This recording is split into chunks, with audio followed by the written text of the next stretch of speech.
whether or not you are in the cannabis industry, Cheryl Shuman is often associated with the industry, as she is often seen on television or in a publication. She's currently working on the Beverley Hills Cannabis Club, as well as writing for Culture Magazine, among other things. She also, though, has quite a story, and she takes us through it in short order.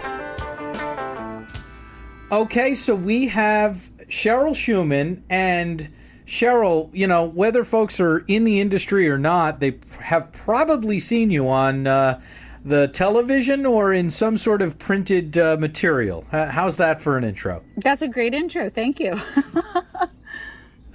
So, I mean, you know, let's get right to it. Adweek, Elle, the New York Times Magazine, London Times Magazine, The View, Dr. Phil, Katie Couric, Al Jazeera, BBC, CNN, CNBC. I mean, where haven't we seen you, Cheryl, right? Well, I'm on your show now, which is the highlight of my career. I just want you to know. Right, of course. Exactly. Thank you, Cheryl. It's much appreciated. But, you give us a sense of how you know how to do that, right? You know? Sure. Well, I mean, I started working in television when I was a kid, really. The very first TV thing that I was involved with was a project with Charles Kuralt, and it was a show called Christmas in Appalachia, and it was a profile where Charles Kuralt was on the road, and he did interesting stories, but he was doing a story about the poorest county in America, which was my county. And I remember when they came and they were filming, I was only 4 years old at the time, but I was reading at a 6th grade level. I was one of those kids. And I mean, at that point, I was living up a holler, up Twin Creek Holler in Appalachia, and no running water or electricity. And I didn't know what the video cameras or any of it was all about. I mean, I was a kid. I was 4 years old. But I do remember that when we went to see the TV show at my grandfather's house, I remembered after that, in the little small town that we went to go get groceries and so forth, from that point on, I always got free ice cream. We got invited to free restaurants. I mean, we were treated that's pretty amazing. So I think at a very young age, I realized how powerful television was as a medium for communication. And then fast forward, I was an entrepreneur. I mean, I grew up literally with moonshiners and tobacco farms and all that sort of thing. So it was a very humble beginning. And, everyone where I grew up, we were all entrepreneurs. The way we were brought up is just to build a family business, hang your shingle out, whether you're a great carpenter, a great painter, a great gardener, or a great tobacco plugger or whatever. That's how you made a living. So it was basically come up with a trade, because most people didn't even graduate high school, let alone college. But when I was in high school, I had developed this couponing and refunding system. And I was discovered by a local newspaper called the Madison Press, and they did a story about how I had helped this little old lady this one day and gave her a bunch of free coupons and showed her how to do this couponing and refunding thing. And we walked in, and the guy did a story on it. It went on the AP, Associated Press, and UPI wire services. And literally at age 17, I had my next big TV thing, which was a show called The Bob Braun Show, another show called PM Magazine, which was syndicated by Group W at that time. And so at age 17, I signed, a multi-million-dollar deal to be America's coupon queen. So I was appearing on television regularly 3 times a week on a national basis from age 17 to 23. And these were back in the days when it was all branded programming. Like, remember how they used to do their own commercials and stuff on Johnny Carson? So I learned how to work with big companies like Procter & Gamble and Lever Brothers on how to do branded content, what we refer to today in modern times as branded content. So I did that for a number of years and was very successful, made my first million by the time I was 21, and then had to reinvent myself. I have like 3 reinventions in my career. Okay, so let's take them, with these reinventions that you call them. Let's take them one at a time. Uh-huh. It's amazing that at age 4 years old, you were discovered, and you said Appalachia. Did I get that right? Where specifically did you grow up? Can I ask you that? Appalachia, yeah. I grew up in a very, very small town. I mean, we barely had a stop sign, and it was called Buena Vista, Ohio. But the town folk, as we call them, they called it Buena Vista because they didn't know how to properly pronounce it. So That particular area, it's known as the gateway to the Appalachians, and it's right on the tri-state border of West Virginia, Kentucky, and Ohio. And that's where I grew up. I grew up Twin Creek Holler on a big tobacco farm, about 1,800 acres. The nearest town was about 7 miles away. That was Buena Vista. And just a very small rural community. Literally grew up with a pump and no running water, electricity. We had a pump out back where it was the real deal. Humble beginnings. My goodness. Yeah. What did your folks do? What were your parents doing for work at that point? They were farmers. Tobacco farmers, and we had Oh, it was your tobacco farm. Yeah. Aha. Yeah. Oh, wow. Yeah, we had dairy cows and pigs and everything. Yeah. Yeah, I'm a farmer's daughter. You've been dealing with things that you can smoke for your whole life then, I guess. I was born for this. My entire upbringing. I mean, you consider the fact I was a child worker in the tobacco fields literally from age 4 on. So I know how to plant tobacco, peg tobacco, strip tobacco, hang tobacco, cure tobacco. And that's how I paid my way through private school, is my stepfather would give us the C-grade tobacco. And so we would take that down to Maysville, Kentucky, which is George Clooney country. And that's how I paid my way through private school and educated myself. That's amazing. Yeah. Give us a sense of what it was like on the tobacco farm. You just listed off your skill set, but what was it like actually tending to the farm? Well, it was really awesome. I mean, the first thing that you'll learn about me is my nickname is Jake. That's what my family calls me. I was named after the town Drunk. Jake Holsinger, and God bless him, he was the moonshiner, and he was one of our farm hands. So the good thing that I love about my childhood is we were accustomed and brought up with hard work, learning how to work hard and to be determined, and we took pride in our work ethic. So I really love that part of my upbringing and growing up in that type of environment. It was literally waking up at 5 a.m., getting the cows in, making sure that they were milked, and make sure you catch the school bus at 7, and then you've got an hour-long drive into the school, and you do your homework on the school bus, and then you get there, and then you've got another a full day, and then I've got cheerleading practice and all this other stuff, and then back home, because cows have to be milked twice a day, right? So then by the time you get home from the school bus, you got to milk the cows again, get them out to pasture, make sure the hogs are slopped. I mean, seriously, this is like real farm stuff. And but then fast forward to high school, I started this couponing system. And in high school, I was a cheerleader and I was class officer and everything. So I figured out the whole couponing and refunding system where, the different manufacturers like Procter & Gamble and Lever Brothers, they were all asking for different qualifiers every time. So I started noticing like, hey, if I save this box top, I'll get $1. If I save the box bottom, I get $1.50. If I save the ingredients panel, oh, hey, wait a minute. If I save the entire cereal box and start a newsletter that keeps track of all these refund offers, I can make $15 off of this cereal box. And if I get all of my cheerleading friends to save their packaging, then I can make money there too. So I was making about $35,000 a year in cash back off of these refund offers, literally from converting trash, what most people would throw away, into cash, because that's when couponing and refunding became really big. And then that's when I was discovered. Unbelievable. Yeah, that's when I was discovered by PM Magazine. And had, saved up enough money through my couponing and refunding to, go to college. That's how I paid for my schooling. But at age 17, literally, I remember when PM Magazine came out to audition the material, they were getting ready to go into Sweeps Week. And I was a senior in high school, and they said, hey, we'd love to have you do your couponing thing on TV. And the on-camera talent that was supposed to come out that day, her name was Terry Blair, and she couldn't find it because we lived way out in the boonies. So she got lost, and so the producer of the show called me and said, well, would you mind auditioning your own material? So, of course, I thought, well, no one knows this stuff better than I do. So I did it. And then they took it back to PM Magazine headquarters, and the guy said, hey, wait a minute, that's not Terry Blair. Who's that? They said, that's the girl. Yeah. That's the coupon girl. And they're like, oh my God, we have to hire her. So they started airing it, and it got higher ratings than anything else. And so it went from being a local segment into becoming a national tipster. So then I ended up being on PM Magazine nationally with people like Chef Till and Dr. Jim Wasco and Linda Harris and all those kind of people. And I was only 17 years old. So I did that from age 17 to age 23. Yeah. So that was my second reinvention. What was...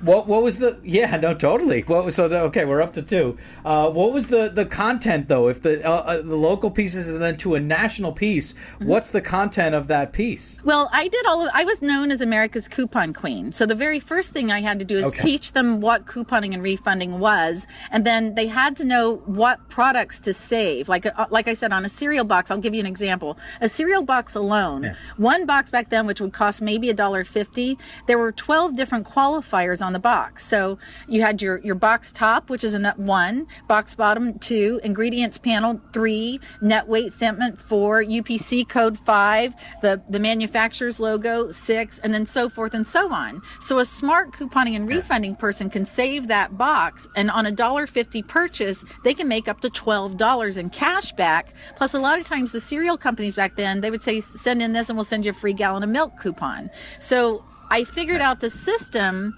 and I started producing a newsletter. And then on PM Magazine, we had the Get Started program where they could go back and learn how to do it. And then every week, it was a perfect fit for branded content, because Procter & Gamble would pay us to go on and say, okay, here's all the Procter & Gamble refunds for the week, and here's what you need to send in and where you need to do it. Or here's Kellogg's refunds for the week. So it was a perfect fit for branded entertainment. It brought in sponsors, and quite frankly, that little formula is what's really helping me on my TV deals that I have today. Yeah, no, absolutely. And I just need to ask, are you being pulled over as we speak, or is everything okay? Oh my God, put down the joint. No, I'm just kidding. No, as I was telling Joan, right before 3 minutes before we were getting ready to go live with you, someone crashed their car and literally went down the hill behind my house. So there are people trapped in the car right now, and their alarm and stuff went off. So, I mean, this is all going on literally as we're speaking. So the police and ambulances are here. Okay, so the authorities have arrived, and there's help that is assisting as we speak. Yes, that was the first thing I did, because I was going to be a little bit late getting on this call, and I didn't want you to think I was freaking out. I was just concerned, because it happened 3 minutes before our call. So I called an ambulance and 911, so they're here. And you were working with big brands like Procter & Gamble, with what we now call branded content, as you said. Give us a sense of how brands and brand marketers wanted to talk, or wanted you to talk about their brands. How did that relationship go back in the day? Well, here's what was really cool about it. I think that the most successful branded entertainment projects are ones that don't seem fake. I mean, if you can naturally integrate a product into your routine or into your programming, perfect. I mean, but like, for example, Tyson Chickens was a big supporter of ours. So we would come up with different recipes with Tyson Chicken. So it was a natural progression to just put it into the programming. Or like if someone had a headache or menstrual cramps or whatever, we could talk about those products. Or with Procter & Gamble, we would do makeovers. So we would use all of the, like Pert shampoo. When Pert shampoo first came out, we would make sure that we shampooed the hair on the makeovers with Pert shampoo. But for 3 solid years, our specialty was literally, because it was a really bad economy during that time. And so our job was primarily to help our viewers save money. And we were helping them to make money. So that was really like the secret of the whole thing. But what I like about my experience, starting back as a teenager is, I'm producing television now. And one of the biggest issues that they've had with reality programming and so forth up to this point is they couldn't get advertisers interested, because they were basically, following men. And no offense towards men and the people who've been out there before with reality TV, but the bottom line is women rule advertising. 82% of all buying decisions in the household are made by the women, including advertising, healthcare, etc. So the great thing that I have that nobody else has had in the reality television programming world is I have all of those relationships. That's why I was on the cover of Adweek, because I've had those relationships for over 30 years, longer than that. Right. And so we know how to incorporate those brands, whether it be household products, pantyhose, toothpaste, shampoo, conditioner, hairspray, and it's all naturally integrated into the show. Even like putting your makeup on, whether you're using CoverGirl makeup or Maybelline makeup or L'Oreal, whatever it is, it's a part of your natural day-to-day stuff. And that's just something that women do that men can't. And so the thing that we have as an advantage in working with my agency, because I'm with William Morris Endeavor, is we already have advertisers that are lined up dying to support this show, because we have an all-women cast and we have all the advertisers already built in and 5 different networks that want it. So we're in the driver's seat now. So I'm really excited about the fact that this is going to be the first female-driven television programming. Well, that's great, and we're going to get to that in a minute, but we have to go through first the third reinvention, and is that where you become the optician to the stars? Did I do my research right? That is correct. Aha. And what the hell does that mean, Cheryl? Well, when you grow up on a farm, your family always teaches you, that television stuff, that pretty stuff, the modeling stuff, that's not for real. And, as I said, my name's Jake. Jake, you got to make sure you got something to fall back on. So what I did, while I was in high school, I served an apprenticeship with a gentleman by the name of Dr. Michael Byers in Ohio. And back in those days, this is from 1976 to 1981, you could serve an apprenticeship. And the way the laws were back then for opticians, if you could pass the state medical boards in opticianry, you were grandfathered in and given a license. So what I did, just to have a backup plan in case anything ever went wrong with the Coupon Queen stuff, I made sure that I got my license. So I got my optical license, and then sadly and unfortunately for me, something bad happened. And on December 2nd, 1983, I was in a really bad head-on car collision. I went through the windshield of a car, and that killed my TV deal. I was in the hospital and had to go through, physical rehab and reconstructive surgery on my face and such for almost 6 months. So they had to replace me on PM Magazine with Jack Hanna from the Columbus Zoo, whom everyone knows and loves, and he's still a dear friend of mine. But quite frankly, by the time he spent 6 months on the air with PM Magazine, people had forgotten about me. And it's not that I wasn't great or anything. That's just the way life is. So I learned at age 23 that my career was over and I had to start over. So I had the optical license to fall back on, thank God. And that's when I reinvented myself again. And before we do that, let's talk about, if you don't mind, talk about this car collision. It sounds devastating. Take us a level deeper, Sure. You had to have reconstructive surgery to your face. That's crazy. Yeah, I don't want to cry or anything. Yeah, I get emotional because it was a really hard thing. My girlfriend, Karen, at the time, we were on our way to the airport. I had just signed a big modeling deal because I was kind of burned out on the whole Coupon Queen thing, and I just really wanted to do something different. It had started to become boring for me. And I was on my way to the airport. I was doing some stuff with Laura Biagiotti Designers in Italy, and I was so excited, and she picked me up from the airport, or she picked me up from my place to take me to the airport, and it was just one of those icy road, crazy days. We weren't even going that fast. It was like, 40 miles an hour. And another car came around the corner, and it hit us head on, and I remember seeing it, and it's that classic case where you see it coming, and even though it's just seconds, it's only seconds before impact, but it was as if it was in slow motion. And I remember turning to her and saying, "Oh my God, Karen, we're going to hit that car." And I didn't have my seatbelt on, and I went through the windshield, and my legs got trapped in the wreckage. So I remember I was in shock. I was able to get out of the car, and I walked to a neighbor's place, and I just remember seeing my reflection in the mirror, and I just remember thinking, "Oh my God, I'm going to miss my plane." And then I dropped, and I don't remember waking up until I was in the emergency room. But that's crazy.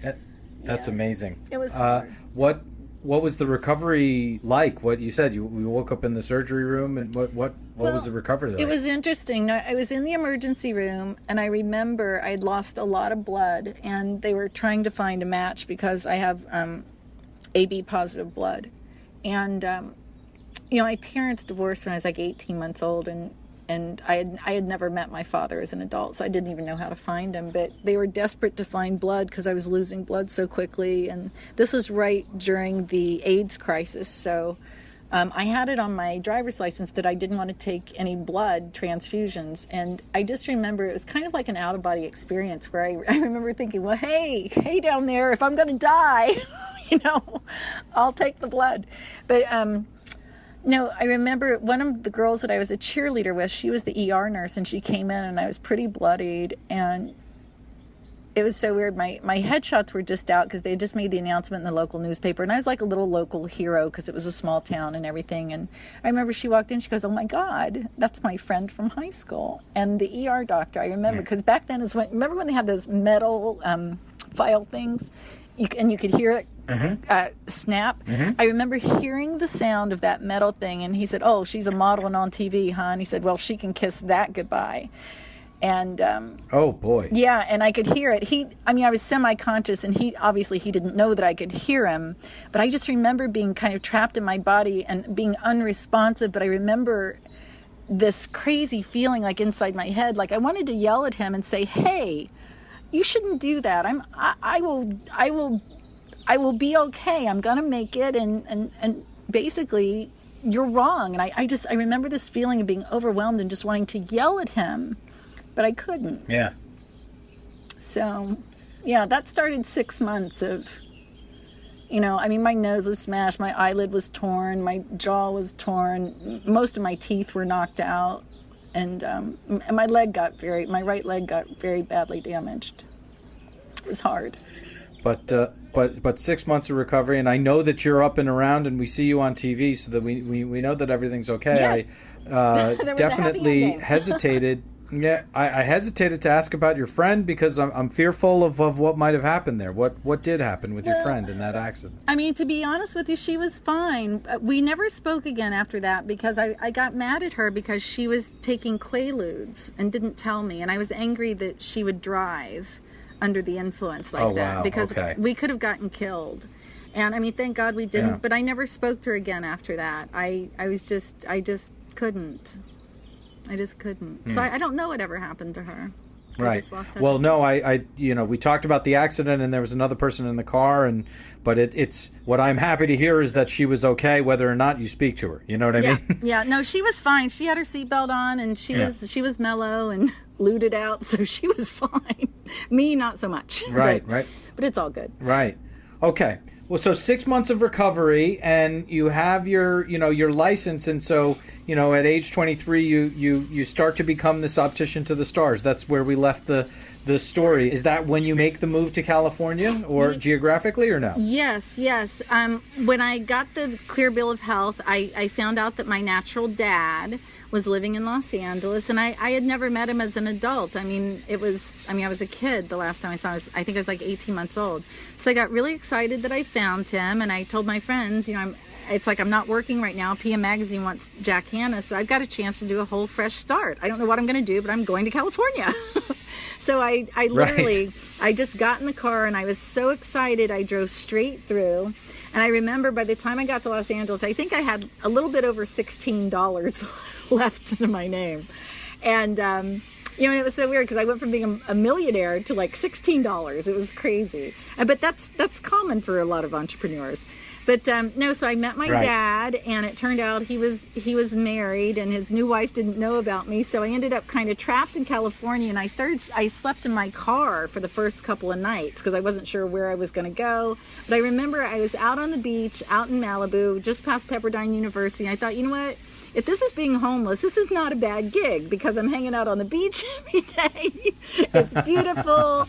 And, when you're a pretty girl, people always want to take you to lunch and dinner. So I was eating well. Everything was good.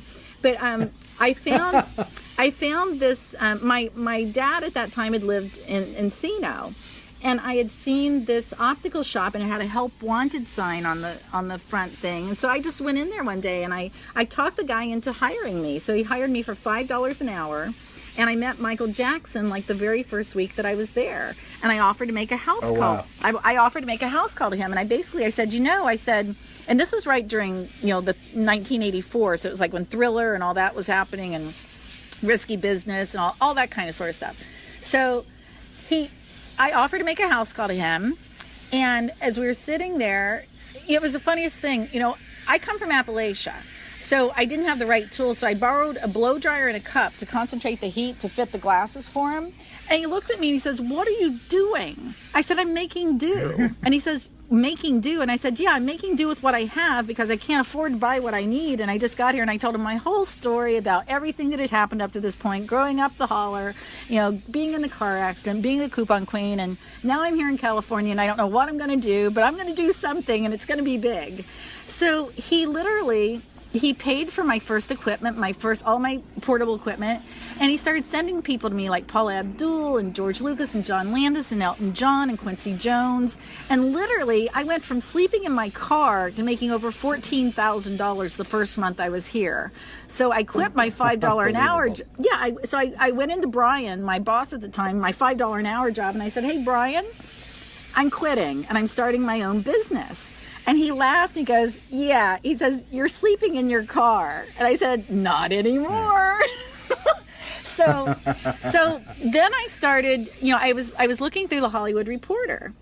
And I was noticing that they had all of these production listings. I'm like, hey, wait a minute. If I'm good enough to be Michael Jackson's person and Paula Abdul's person, then I should be doing movies and TV. So then I started reaching out to all the production companies, their prop masters, their art directors, their stage managers, their costume designers, everyone. And I said, look, hey, this is what I'm doing. I make house calls. I can do all the measurements. I can make prescription glasses. I can do anti-reflective lenses. I can do flat base curve lenses. I can do special effects contacts. Whatever you need in the optical department, I gotcha.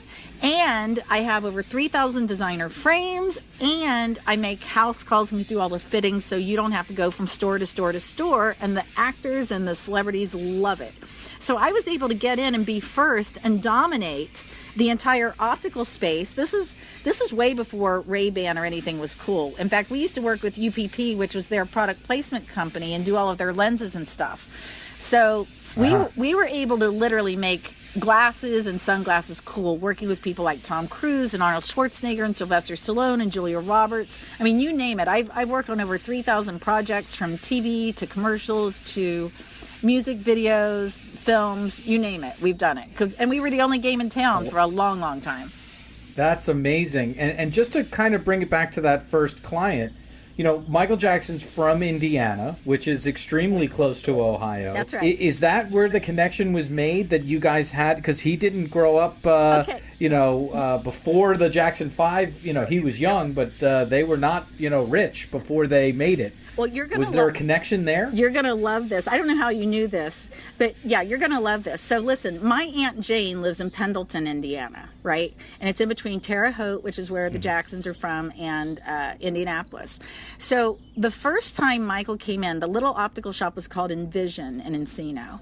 The first time he came in, and I'd only been there a couple of days, and the other girls were smoking cigarettes in the back, and I didn't smoke. So I was out there, so happy to be there, just happy to be working and just happy to be interacting with people. So he came in, and this was back when Michael was in disguise, and he was acting a little strange. I thought, okay, well, I don't know who he is, but he's a person and he needs help, and I'm going to go out there and help him. So I helped him pick out all these glasses, still because he was in disguise, not realizing who it was. So we picked them all out, and I asked because we had a price coding system. If people were good clients, they got a bigger discount, and then some of them we billed and so forth. So I asked him, I said, have you gotten glasses here before? And he said, of course. I said, okay, well, can I get your name, please, so I can get your chart? And he looked at me like I was crazy. He's like, Michael. I said, okay, Michael what? He goes, Michael Jackson.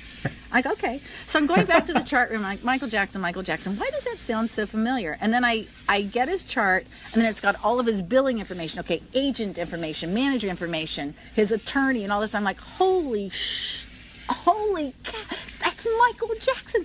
So I'm thinking, okay, what can I do so I don't sound like an idiot? So I went back out there and I said, I said, aren't you from Terre Haute? Because my Aunt Jane lives in Pendleton. And so that's how we got to talking. And I told him, I said, because he had picked out like 7 or 8 pairs. And I said, if people are bugging you, I said, you live right over on Havenhurst. I said, that's only a few blocks away. And I said, if you want to, I can bring these over after work. And I said, I can fit them for you so you don't have to wait here, because it would have taken an hour to fit them all. So I said, I'll come over to your house. I'll fit them all for you, and you'll be all set. And I'll never forget, he looked at me and said, would you do that for me? I'm like, yeah, I would do that for you when I go to Michael Jackson's house. Yes. you know? And I was laughing. I said, well, let me explain something to you. I said, I was born and raised in Appalachia. I said, so where I grew up, if people didn't make house calls and service folks like you in your home, we didn't get health care. So I'm used to making house calls. That's just how I grew up. But no, we connected. There you go. And, you know, I'm a talker. So I sat there and I talked to him for like 5 hours that day. And one of the nicest, kindest people I've ever met in my life. Truly a sweetheart of a person. Good soul. Sweet soul. Yeah. Yeah, no, definitely that came through, you know, but, you know, we should move on to make sure that we get to everything. But he did introduce you to folks, and then you have Elton John and Tom Cruise and Julia Roberts. And like you said, you were able to be first and dominate. Why would you ever stop being the optician to the stars? It sounds like you were flying high. Oh, I did it for many, many years, and I continue to do it. But what happened was, Seth, it evolved. So once I started doing all these big sunglass movies, then I remember it was Friday, March 19th, 1992. And it was Entertainment Tonight had done a big feature story about the stuff that I was doing with Meryl Streep and Julia Roberts and all the big movies that I was doing for that season. And we were having a viewing party because I was really excited. It was like a 7-minute feature on Entertainment Tonight. And for me, that was like the biggest thing I had done at that point. So we were sitting there and I got a call. And it was from a guy named Doug Briggs. So he calls me, he says, hey, you don't know me, but is this Cheryl Shuman, the one that was just on Entertainment Tonight? Because he was 3 hours ahead in Westchester, Pennsylvania. And I was like, yes, because I thought it was one of my friends pranking me. I said, well, yes, that was me. And he says, do you have any retail deals anywhere? And I said, no. And he goes, we want to make you the queen of sunglasses on the QVC network. And I was like, okay, I don't know who you are, but it's coming on. I'll have to, goodbye. So I hung up on him. Then he calls back and goes, no. He says, please don't hang up. He says, look, I'm the director of marketing. I'm with QVC. It's a new network, a new shopping channel. Bill Guthrie and Greg Ranker from the Guthrie Ranker Corporation that does all the Tony Robbins stuff. They want to bring you on. They want to produce this show, and we want to make you the queen of eyewear. And I'm telling you, like, we can do this. We've got 82 million viewers. And quite frankly, Seth, I had never heard of QVC at the time.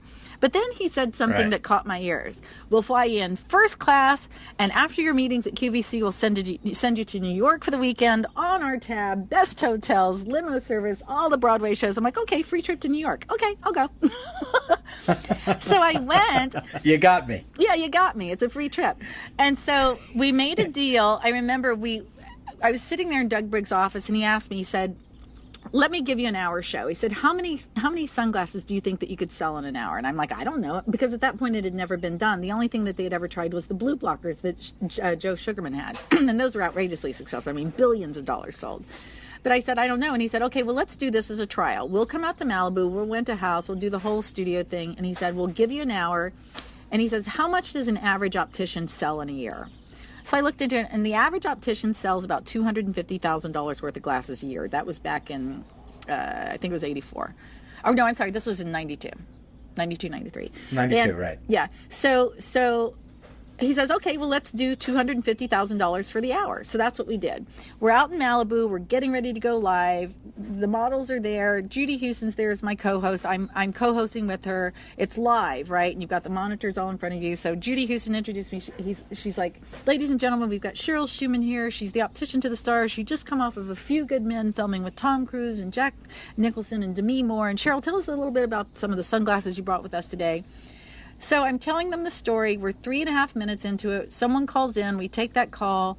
2 minutes later, we're 5.5 minutes in. She says, okay, Cheryl, thank you so much for coming. And I'm hearing, to exit because they're going on to the next product. And honest to God, I thought I'd done something wrong. I said something wrong. I made someone upset, something. I said, did I do something wrong? And she goes, no, honey, look at the monitor. It was like this big blaring, sold out. And so I went into the back room and I said, hey, wait a minute. Are you telling me we just sold $250,000 worth of sunglasses in like 5.5 minutes? And they said yes. And I said, how much did I make?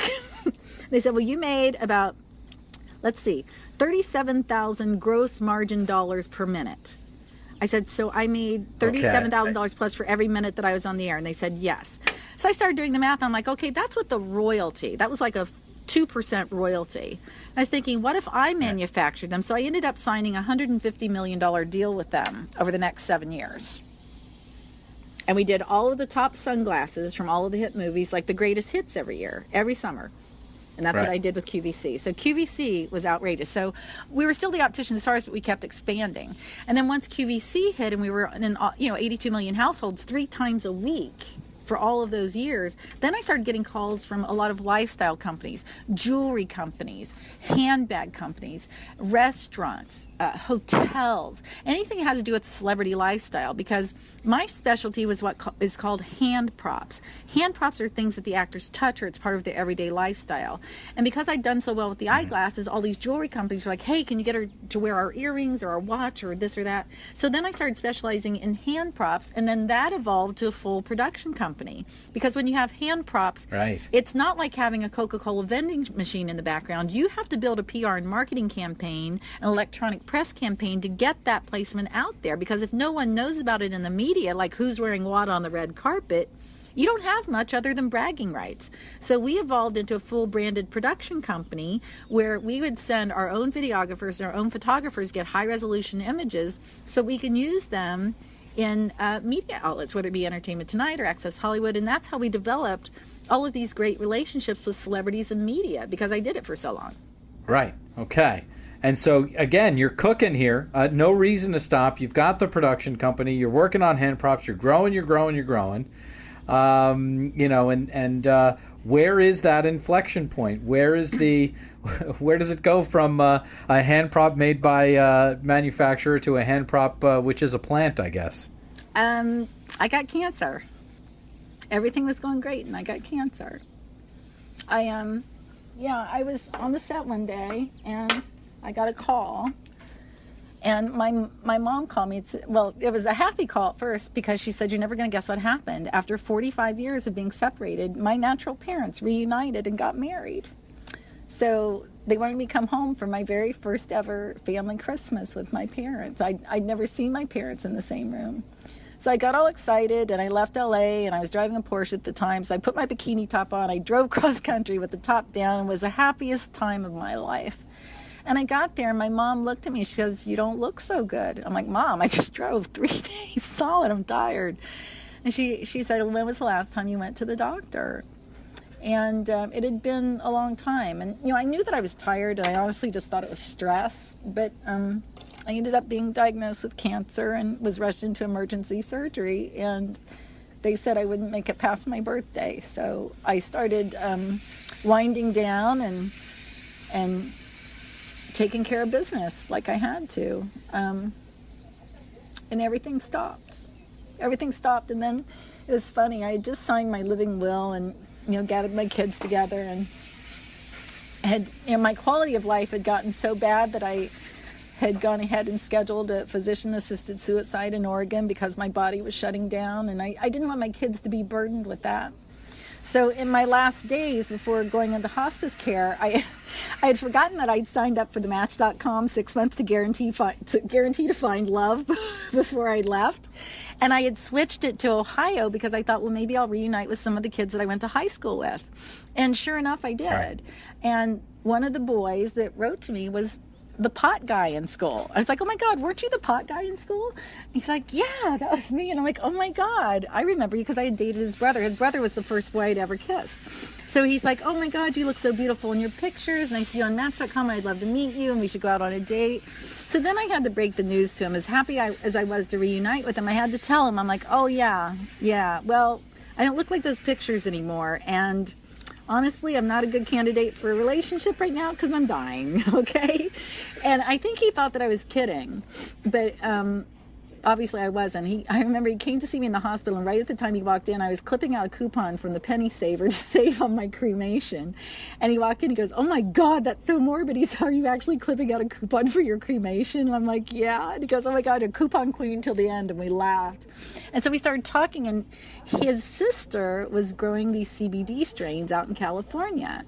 And he said, instead of going into hospice care, he said, if you want to, why don't you come out to the farm? He said, it'll be like going home, And he said, what's the worst that can happen? He said, I'll get some cannabis smuggled in for you, and the worst that can happen is you can hang out on the farm, it'll be peaceful, and you'll die in peace with a smile on your face. So I was like, you know what? That sounds pretty good.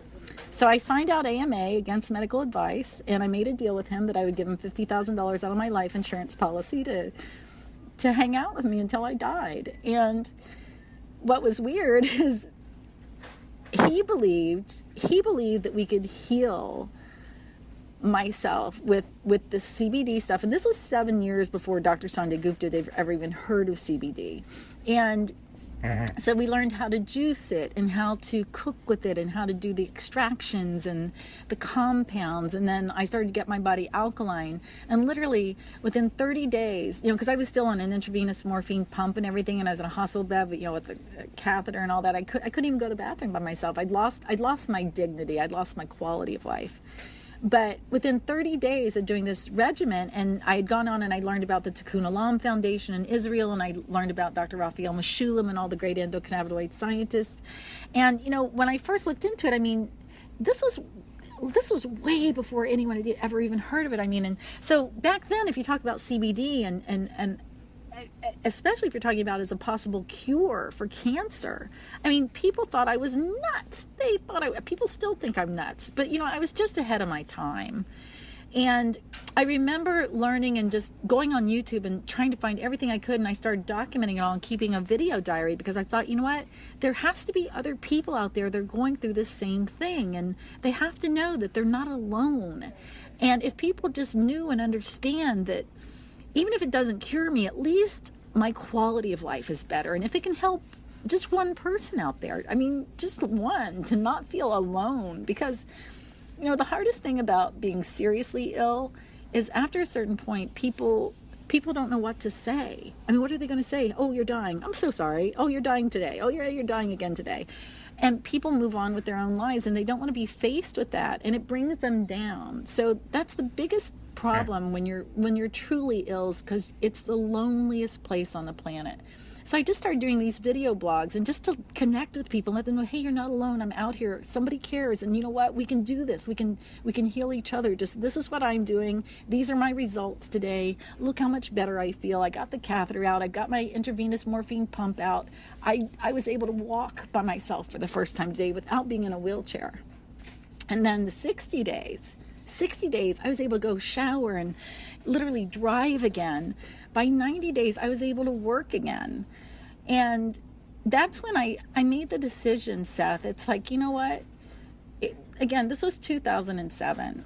But I made the decision because what I was seeing in the media was all of these negative images and stereotypes about who we were as cannabis consumers.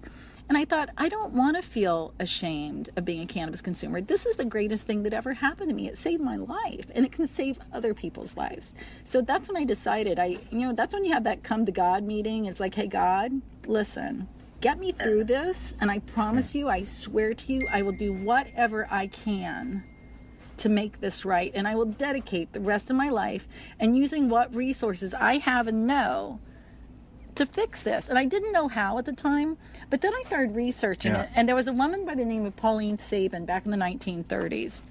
And she's credited with leading a group of high society women and people that she knew to overturn alcohol prohibition. So I was looking at that, and Margaret Mead, I think, said it best when she says, never underestimate that a small group of people can change the world, because indeed it's all that ever has. And I thought, wait a minute, I have high society friends, I have celebrity friends, I have tons of media connections, and I know how the media works.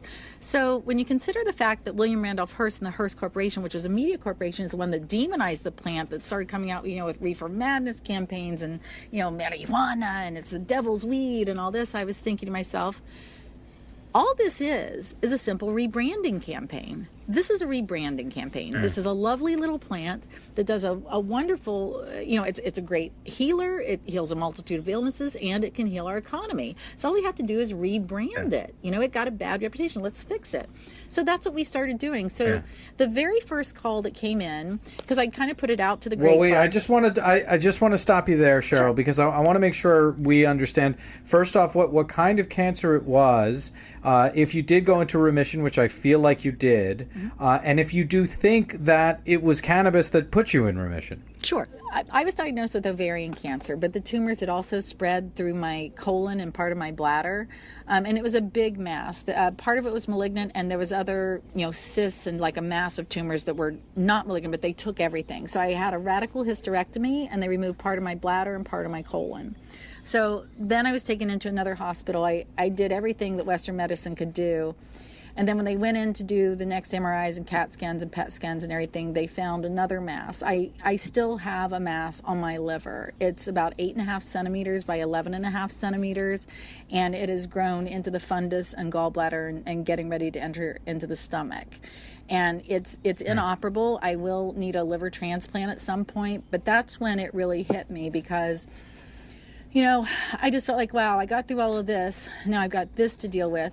And the bottom line is I went out to the farm, as I had told you, and then I had collapsed shortly after that. I had what's called a TIA. It's a transient ischemic attack. And this was after we'd moved back to California, because I knew that I could grow more plants because of my condition.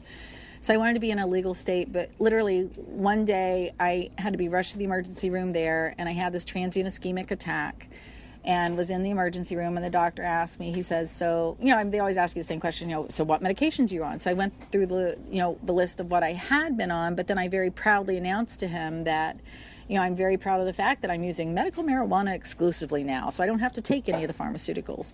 And that's when it hit me. He's like, what? And he says, basically, you'll never qualify for any kind of transplant because of the scheduling issue. Marijuana is a Schedule I drug, and I didn't even know that at the time.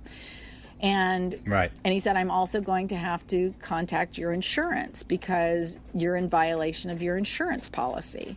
So in less than 60 seconds, I lost the chance to get a liver transplant. Now I can still go buy one in a foreign country or something, but I lost that opportunity because of the scheduling, and I lost my insurance.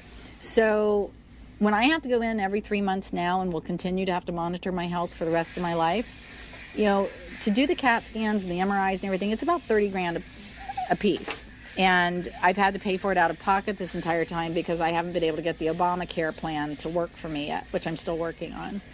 But I am technically in remission. The mass that I have in my liver is not malignant, thank God. But because I have a history of growing malignancy, I have to keep a very close eye on it. So at this point, I take it one day at a time. I have been doing my regimen of juicing and concentrates and a raw diet with cannabis since 2007 now. And I have to say that for the most part, I think I have a really good quality of life. And I'm truly grateful for that. And I don't think I would be here right now if it weren't for cannabis. That's unbelievable. That's unbelievable. And so, that obviously led to the Beverly Hills Cannabis Club. I want to make sure to cover that and what you're doing for Culture Magazine, and then, kind of get to final questions because I know our time is short. But tell us about Beverly Hills Cannabis Club, the how that came to be and what you guys are doing with it now. Sure. Well, I started a legal CSA, a community-supported agriculture garden here. We have acreage up north. And when I came back to California, I let everyone know that I was back in town, and that we were going to have a pot farm, and everyone wanted to come up to the pot farm. So we built out other, bungalows on the property. So it's more or less a working farm, but a kind of a 420 friendly resort because it's like a country club. And so what we're working on now is building out those 420 friendly resorts in other areas. We're doing some projects with a gentleman named John Ross in Seneca Indian tribal lands. We're working with Senator Terrence Nelson down the Virgin Islands to explore those possibilities. I'm also working with a couple of different vineyard owners here in California that are celebrities that are interested in converting their wineries and vineyards into 420 friendly resorts. In addition to that, I write for not only Culture Magazine, but also for Dope Magazine, a number of other magazines within the sector. But we're getting ready to do a reality series and have been in development here. We did one last year with Fremantle and Morgan Spurlock that's sitting on the shelves, and we'll see what happens with that. But I also have 4 other projects in development with William Morris Endeavor here in Beverly Hills, and are building that out. So I'm very excited to say they're going to be following us around over the next 6 months and documenting life, and we're building out the cast for that right now. Amazing. And we're going to have to come back and talk to you, if you don't mind, a little bit more about your, all of the things you're doing in cannabis. And I've got 3 more questions, but does that work for us to, to go again here? Because we just scratched the surface as far as cannabis is concerned. Oh, I will talk to you anytime you want to talk. Perfect. All right, so the 3 final questions are, the first one, what's happening with the accident down the hill? We want to make sure to check in on that. Everything seems to be fine. They just motioned to me with an okay sign, so everyone I think is good. I think they were just trapped in the car, but it looks like everyone's going to be okay. Thank God. That's fantastic. And then the two final questions are: first one, what has most surprised you in cannabis, and by that we mean the industry. And then for you also, as we do with everyone, what has most surprised you in life? And you have had quite a ride here, Cheryl. So I'm not quite sure how you'll answer the second question. But what's most surprised you in the industry of cannabis? You know, I think what surprised me about the industry of cannabis leading up to this point is what took so long. What took so long? Because the evidence was there, and I feel like the general public was kind of brainwashed, you know? And then what surprised me the most now is, quite frankly, how quickly we were able to turn it around. Literally at warp speed. When you look at the acceptance levels on a public, forum, our acceptance levels went from like a 40% up to 82%, 94%, crazy numbers. I remember when we were on Katie Couric, the audience acceptance rates for the legalization of marijuana was 94%. So again, right. I think it shocks me and it surprises me, like, how did people get so hoodwinked? How did people get so, conned? I hate to say it. How did they get so blinded? What happened? And then what amazes me is the rapid success and how quickly, literally, and you've witnessed it. We're moving together at warp speed right now. It's insane. It's the most insane, incredible thing. And it's a beautiful thing to watch. Yeah. And so considering that your parents were separated and got married, we didn't talk about that. You are in remission from cancer. You've had 4 reinventions so far.